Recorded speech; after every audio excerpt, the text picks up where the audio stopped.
Bakit ka naiyak?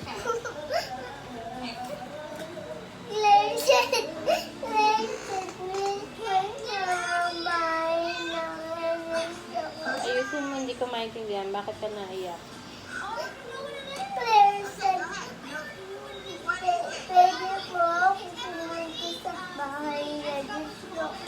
Bakit ka daw pupunta sa bahay nila?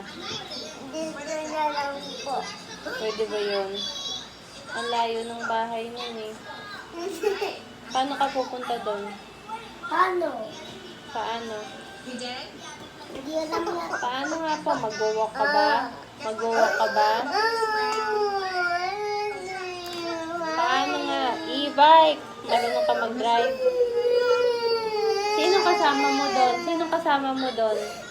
Yung daddy ni Clay, tapos yung mama ni Clay. Uy, baka mamaya kuhain ka ng stranger doon. Ayokong daling ka doon kasi baka mamaya merong tao doon na kuhain ka o kaya may mangyari sa yung bilihan mo. Kung pupunta ka doon, dapat ano din ang mama. Pwede ba ako doon? Pwede daw? Saan ako doon hihiga? May gusto kong matulog. Okay lang ako matulog doon. Uy, paano ako pupunta doon? Bawal pala ako matulog doon.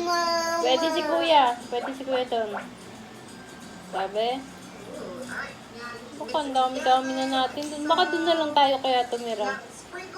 Pwede ba? Bukas tanong ganito na lang. Bukas tanong mo kay Claire. Claire, pwede bang dyan na lang kami tumira? May aircon ba kayo? Tanong mo. Kasi pag naiinitan ako, nangangati ako. Mama, ayaw ko dito tayo. Ano, baby?